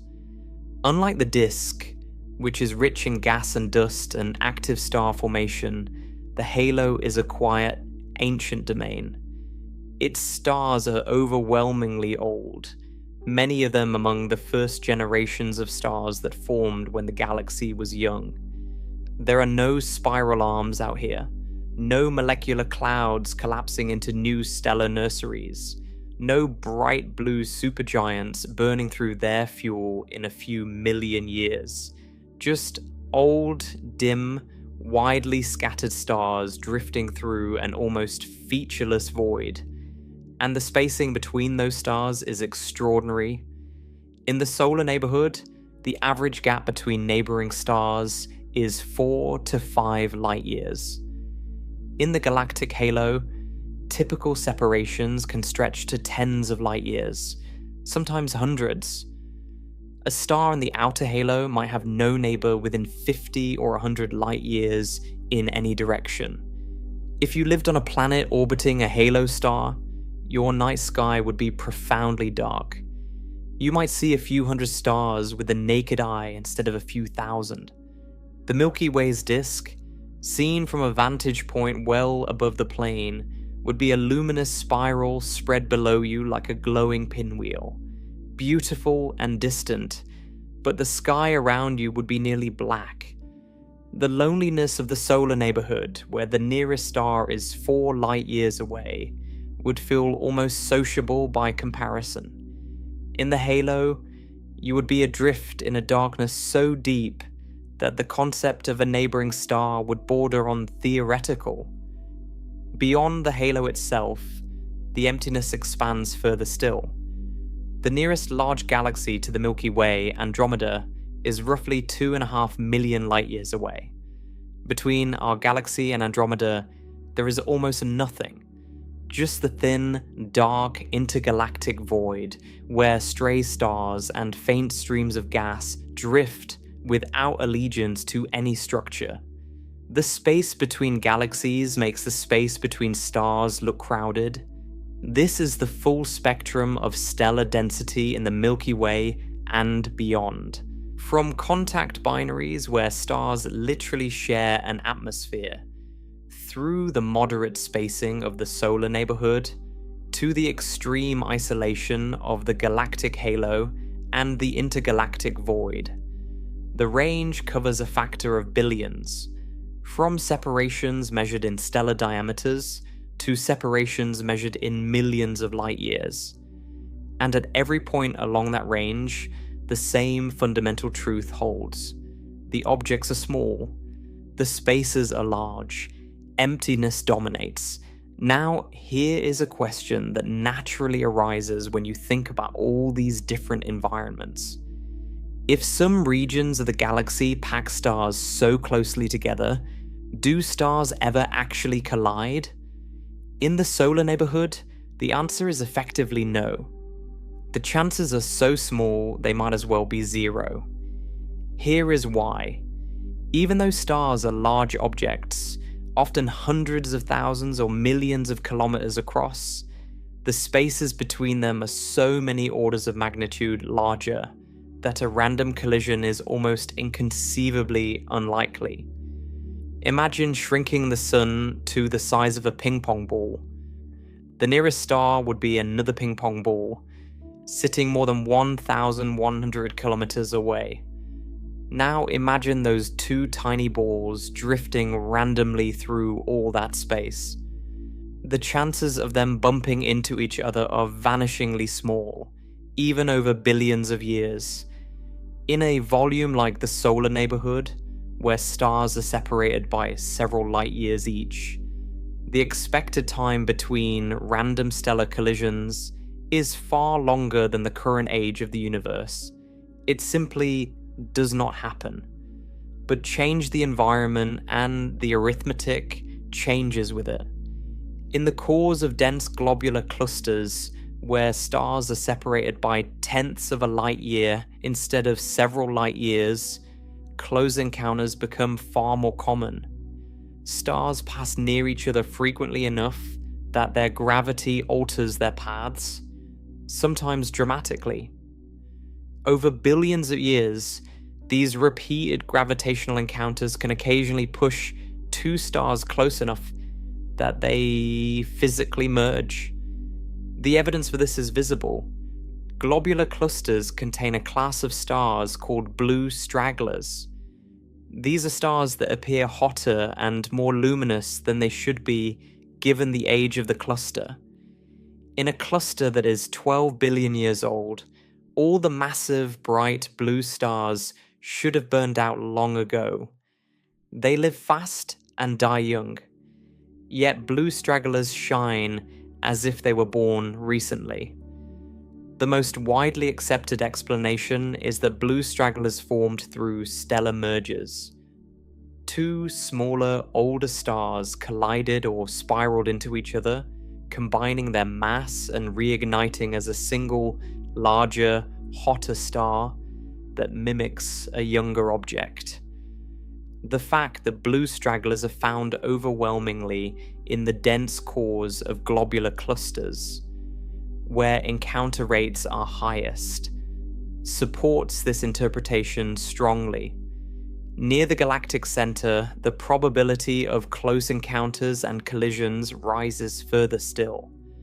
The stellar density in the central parsec of the galaxy is so extreme, and the velocities so high, that stars pass near each other on timescales of thousands of years rather than billions. Collisions remain rare in absolute terms. You would not see stars crashing into each other if you watched for a human lifetime. But over millions of years, in a region containing hundreds of stars packed into a few light years around a supermassive black hole, the occasional collision or near miss becomes plausible. Some theoretical models predict that stellar mergers near galactic centers may produce exotic objects, massive stars assembled from the wreckage of smaller ones, objects that would not form through any normal process of starbirth. So stellar collisions are not impossible. They are merely extraordinarily rare in most of the galaxy and only become marginally less rare in the most extreme environments. In the solar neighborhood, you can treat them as impossible without losing any accuracy. In a dense globular cluster, they happen often enough to leave detectable evidence in the form of blue stragglers. Near the galactic center, the probability ticks up another notch, but remains low on any human timescale. What all of this reveals is a galaxy of contrasts. The Milky Way contains regions where the nearest star is a comfortable fraction of a light year away, and regions where the nearest star is several light years distant. It contains binary pairs where two stars share an atmosphere and globular clusters where millions of ancient suns crowd into a luminous sphere. It contains the quiet suburbs of the solar neighborhood and the frantic inner city of the galactic center. And it contains the deep outer halo, where a star can drift for 100 light years without encountering a single neighbor. But in every single one of these environments, the space between stars is vastly larger than the stars themselves. Even in the most extreme settings, even in the core of Omega Centauri or the swarm of stars orbiting Sagittarius A star, the gaps between neighboring stars still measure in the trillions of kilometers. The stars are always tiny compared to the spaces between them. The ratio changes, sometimes dramatically, but it never reverses. The void always wins. This is the essential fact about stellar spacing. It's not uniform. It varies enormously across the galaxy. But it is always, everywhere, in every environment, overwhelmingly large compared to the sizes of the objects involved. A dense globular cluster is dense by the standards of interstellar space, not by the standards of everyday experience. If you could somehow fly through the core of M13 at spacecraft speed, you would not need to dodge stars. You would not see stars whipping past your windows. You would see distant points of light, brighter and more numerous than the stars visible from Earth, but still points, still separated by distances that would take years to cross. The idea of a star field so thick you have to weave between suns belongs to science fiction. The real galaxy, even at its most crowded, remains overwhelmingly empty. And this raises a final, deeper question that everything we have discussed so far points toward. If stars are so small compared to the distances between them, and if even the densest parts of the galaxy are still overwhelmingly void, then what does that say about the Milky Way as a whole? When you look up at the sky and see the Milky Way as a luminous band stretching from horizon to horizon, you're looking at something that appears solid, packed, dense with light. It looks like a river of stars, a continuous glowing structure. But you now know that the stars within it are separated by light years. You know that even in the densest clusters, stars remain tiny compared to the gaps between them. So why does the Milky Way look so full?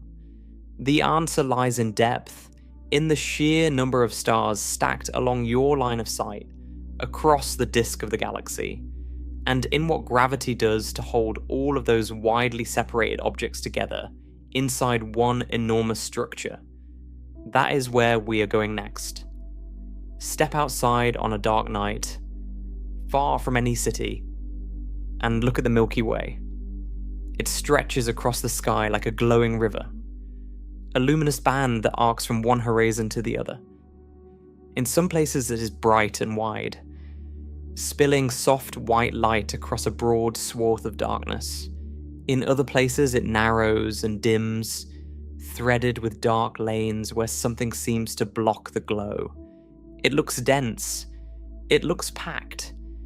It looks like a solid wall of light composed of countless stars pressed together so tightly that their individual points merge into one continuous ribbon.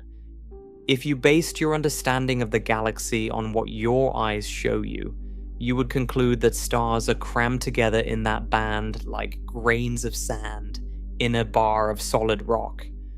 But you now know that is not true. You know that the sun's nearest neighbor is over 4 light-years away.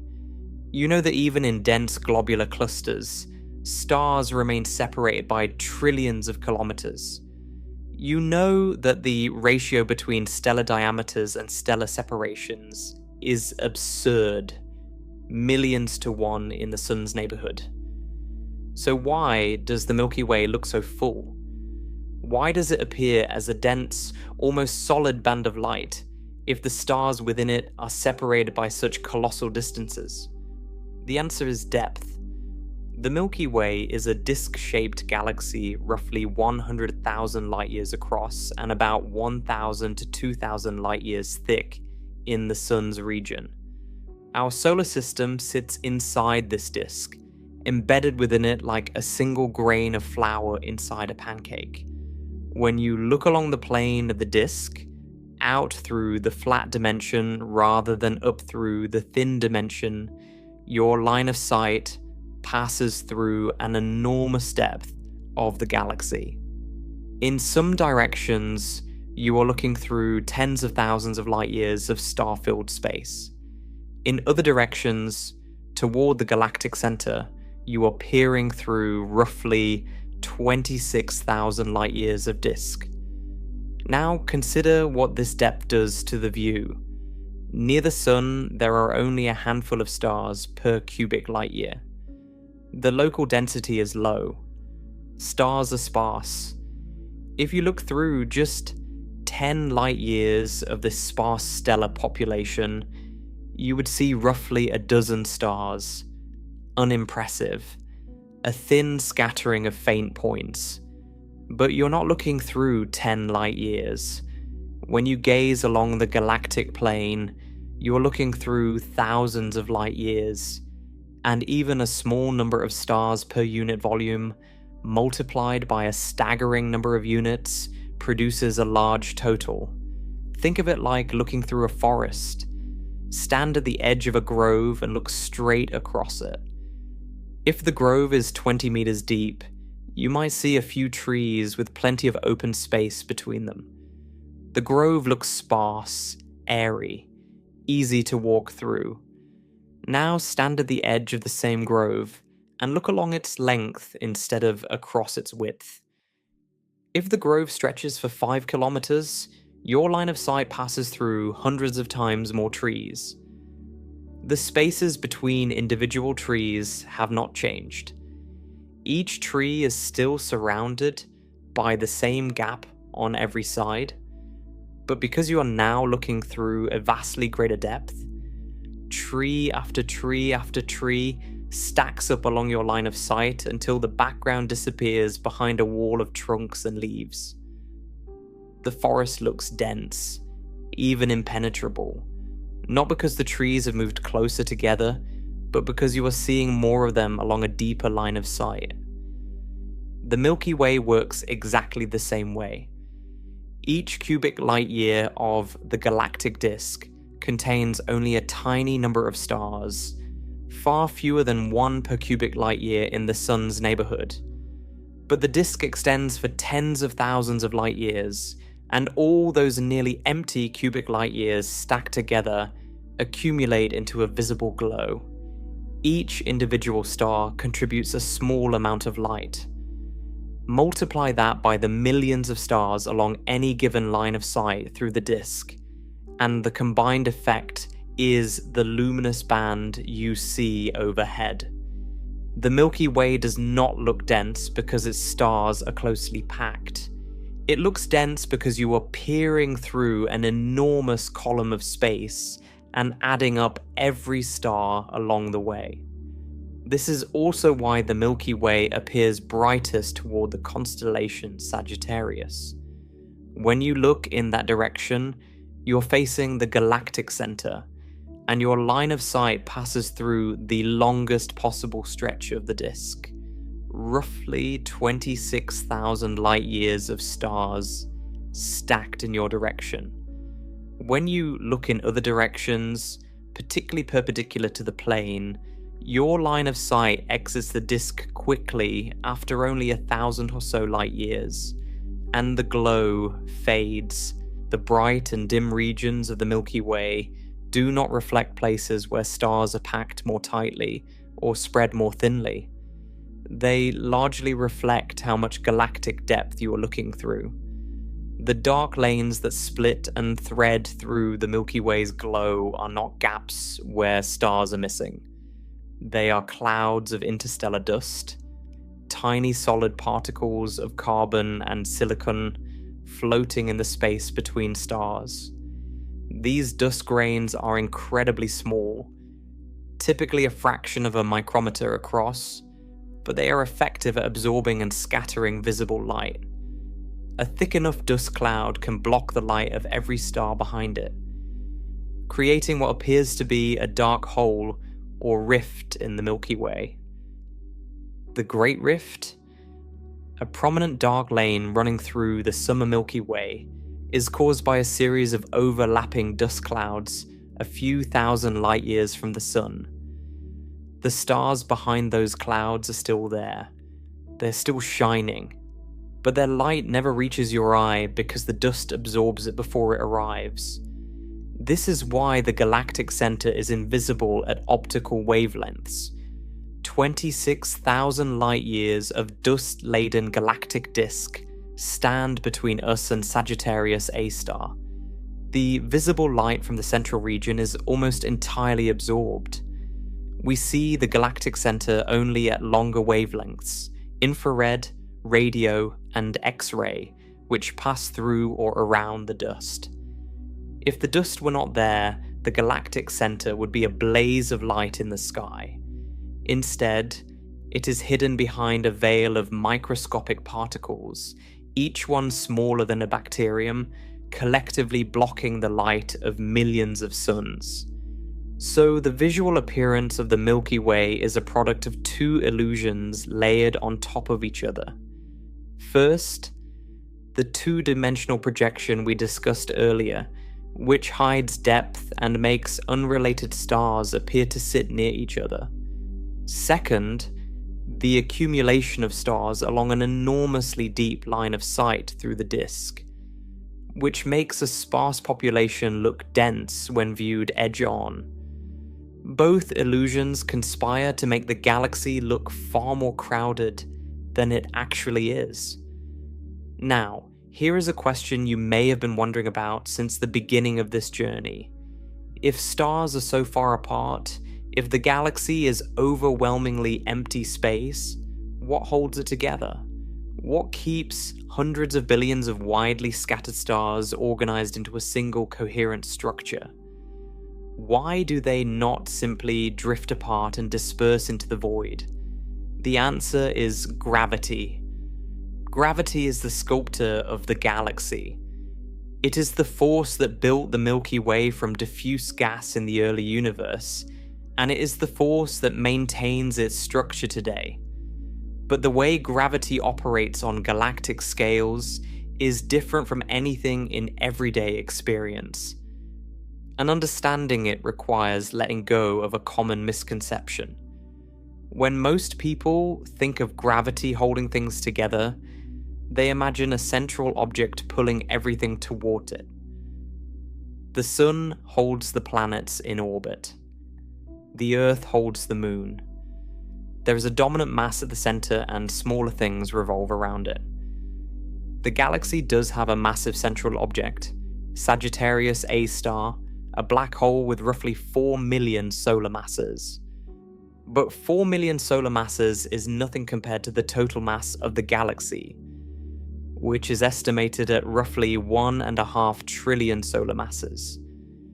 The supermassive black hole contributes less than 1,000% of the Milky Way's total mass. It is important in the central few light years, where its gravity dominates, but at the sun's distance of 26,000 light years from the center, the black hole's pull is negligible. The sun does not orbit Sagittarius A star the way Earth orbits the sun. The sun orbits the combined gravitational pull of everything inside its orbital radius. The collective mass of billions of stars, vast clouds of gas and dust, and an enormous quantity of dark matter, all of which together create a smooth, deep gravitational well that the sun falls around in a roughly circular orbit. The sun moves through the galaxy at about 230 kilometers per second, relative to the galactic center. That is fast enough to cross the continental United States in less than a minute. But even at this speed, one full orbit around the galaxy takes approximately 225 to 250 million years. That interval is sometimes called a galactic year. The last time the sun was at its current position in the galaxy, dinosaurs were just beginning to appear on Earth. The time before that, the most complex life on the planet consisted of early amphibians crawling onto land. In the roughly 4.5 billion years since the sun formed, it has completed somewhere between 18 and 20 orbits around the galactic center. That is how large the galaxy is, and how far the sun must travel to complete a single lap. Every other star in the galaxy follows its own orbit, determined by the gravitational field at its particular location. Stars closer to the center orbit faster. Stars farther out orbit more slowly. The galaxy does not rotate like a solid disk. It rotates differentially, each ring of stars moving at its own speed, sliding past the rings inside and outside it. This differential rotation is one reason the spiral arms exist. They are not permanent structures made of the same stars. They are density waves, regions where stars and gas are temporarily compressed, like a slow-moving traffic jam on a highway. Stars enter the arm from one side, slow down, linger, and then exit from the other side. The arm persists because new stars keep entering it, even as old ones leave. But here is where the story takes a surprising turn. When astronomers in the 20th century began measuring how fast stars orbit at different distances from the galactic center, they found something that did not match what they expected.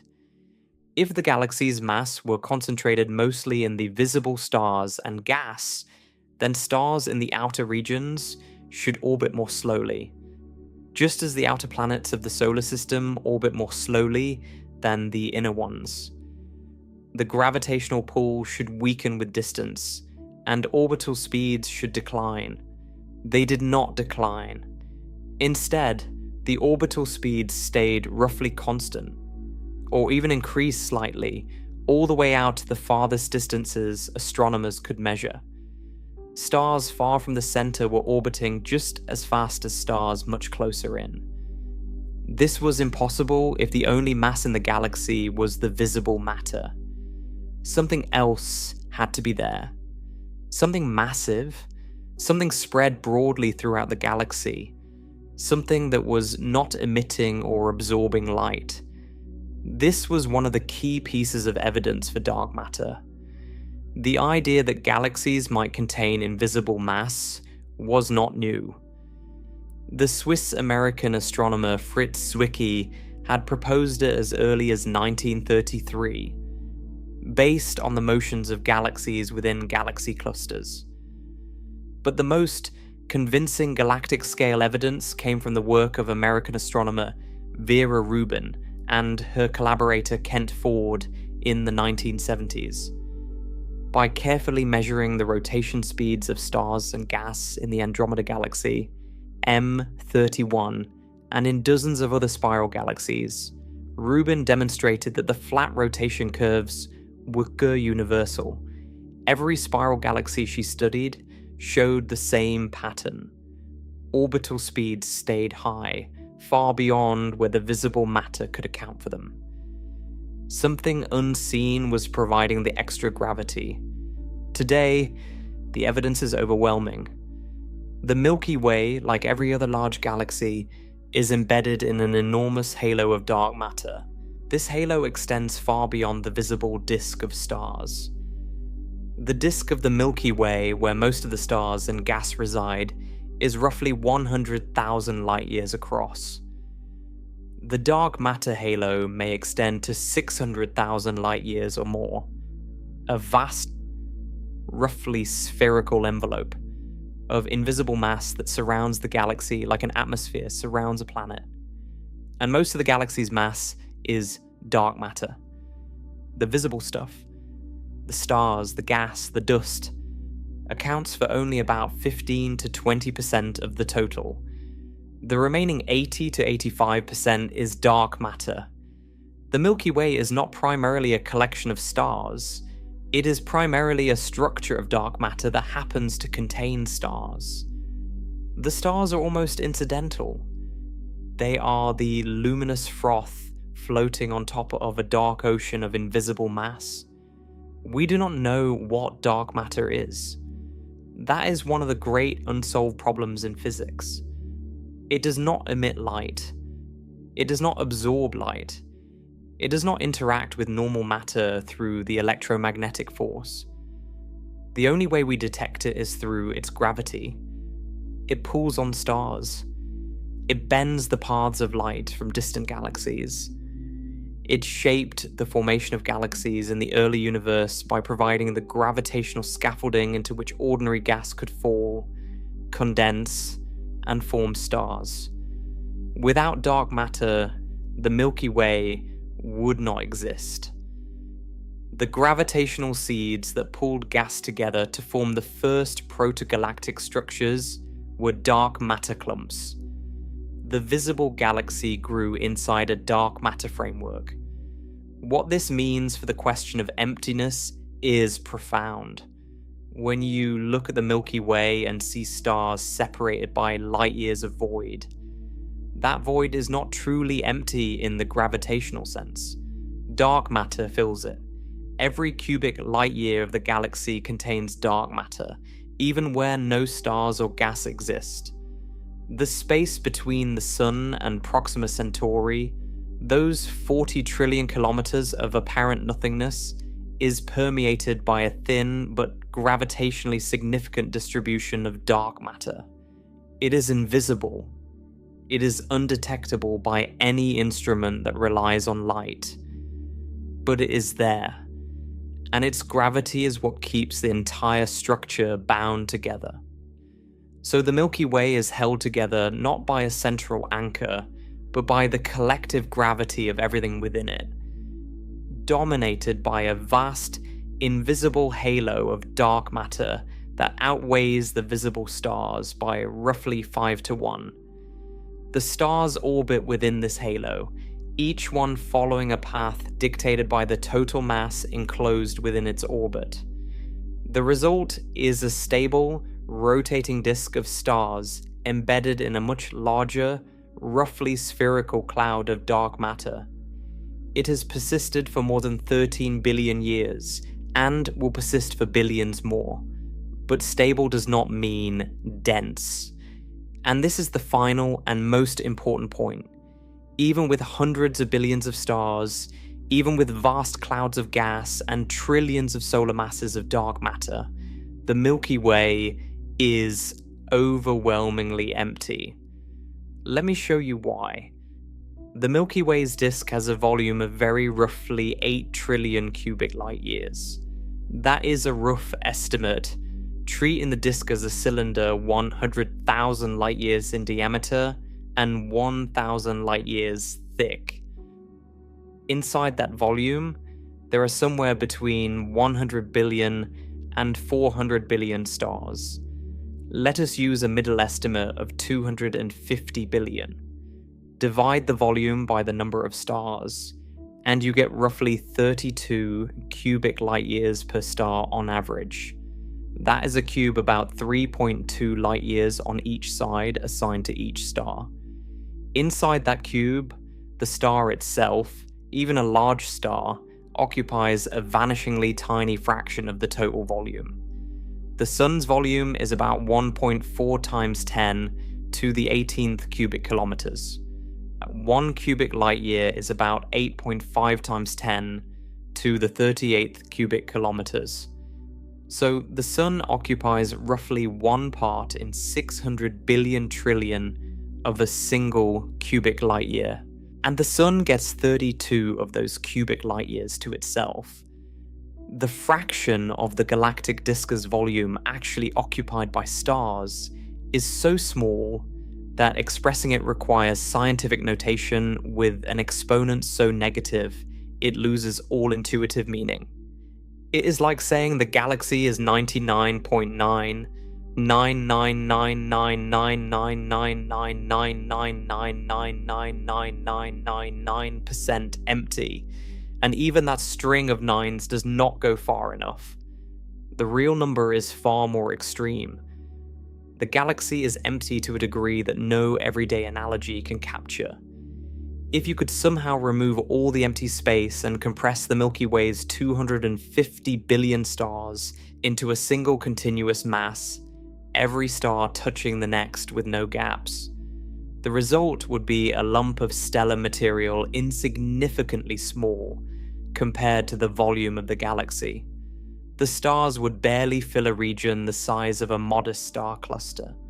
All those hundreds of billions of suns, every point of light in the sky, every star that has ever been observed, catalogued, or speculated about, they would fit into a tiny corner of the structure they collectively inhabit. The rest, the overwhelming, crushing, almost totalizing rest, is void. This is not an abstract mathematical observation. It has physical consequences. It is the reason stellar collisions are rare. It is the reason spacecraft can travel through the solar system without hitting anything.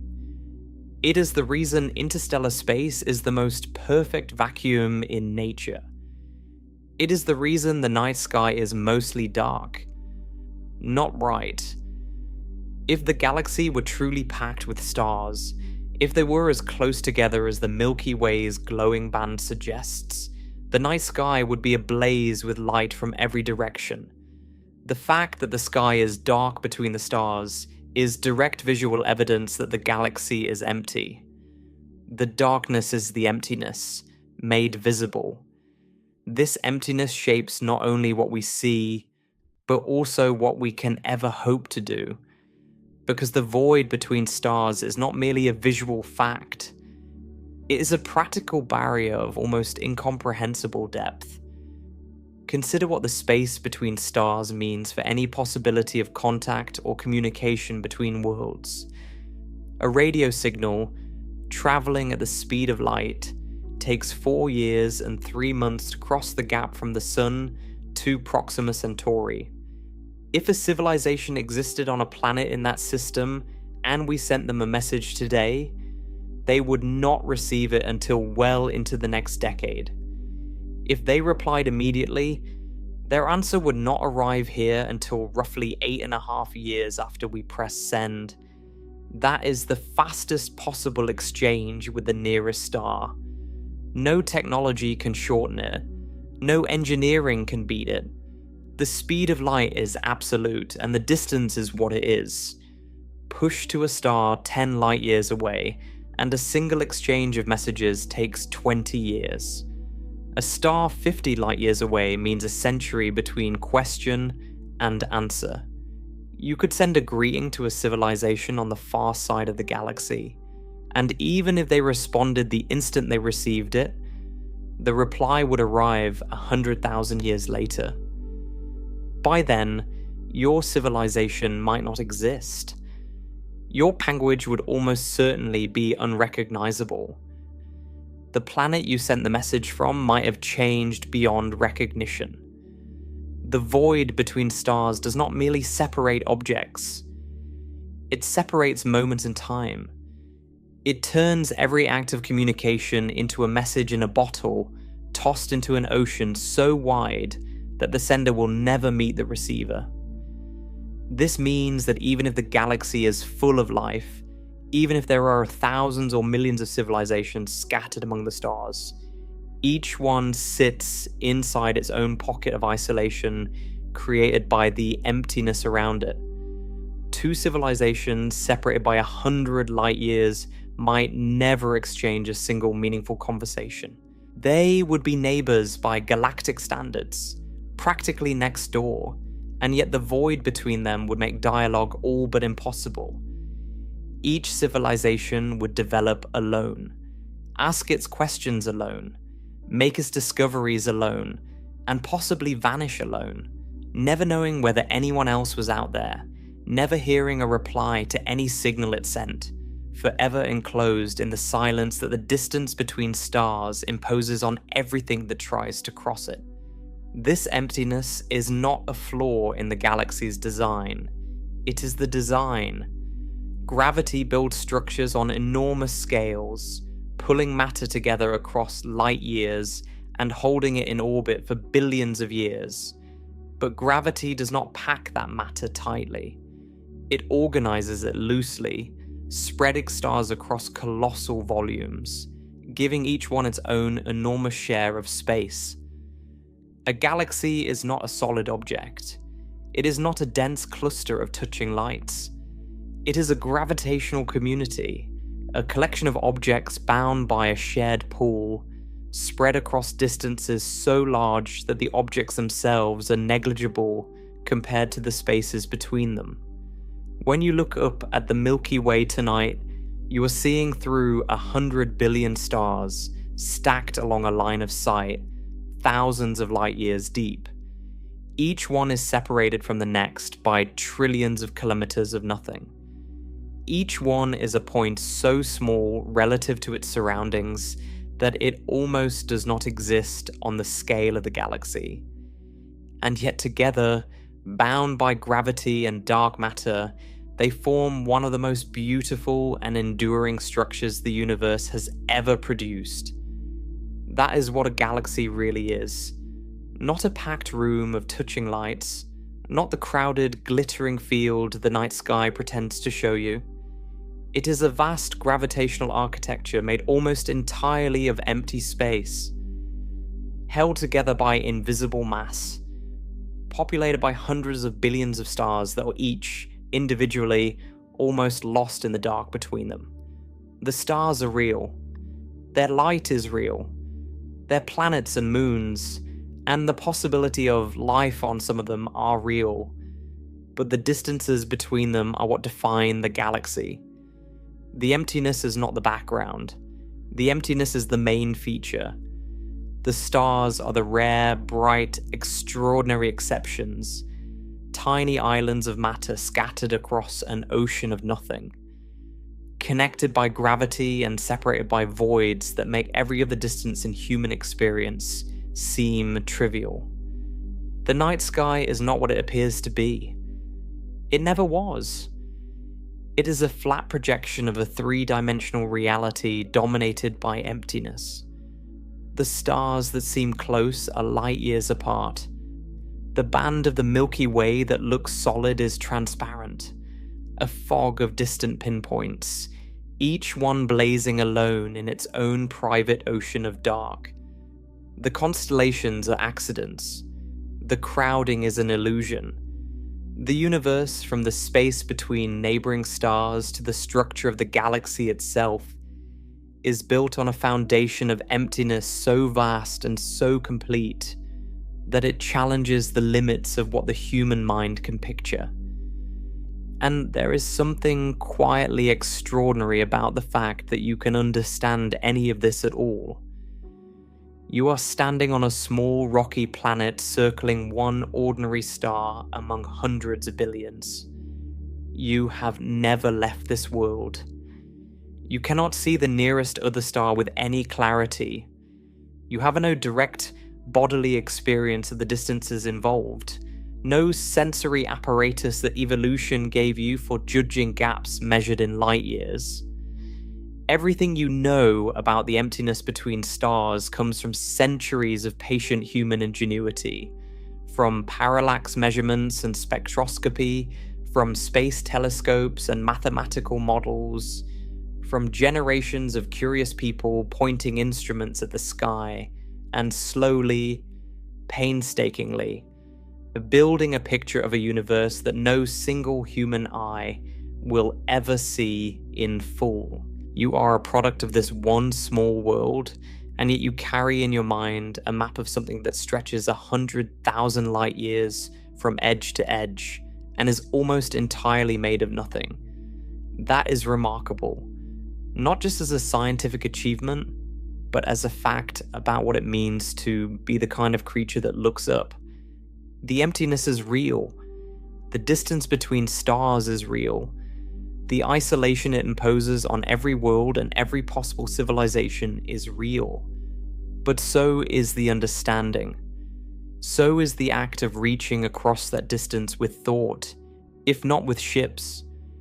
The void between Sun and Proxima Centauri is 40 trillion kilometers of silence and darkness. Nothing in your daily life touches it. Nothing in your lifetime will cross it. And yet tonight, if you walk outside and look up, you will see the light of stars that have been shining across that void for years and decades and centuries. They're photons completing journeys of unimaginable length to land quietly on your eye. You are connected to those distant suns not by proximity, but by light, by gravity, by the shared physics that built your atoms in the hearts of stars that died before the sun was born.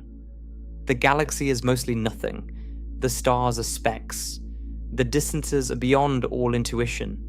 And yet, here you are, alive and aware inside all of it, on a small world orbiting one ordinary star, separated from the nearest other sun by 40 trillion kilometers of void, looking up at a sky that hides its own depths so perfectly that it took our species thousands of years to see through the illusion. That is the distance between stars. It is not just large. It is the defining fact of the galaxy, and it is, as promised, almost impossible to imagine.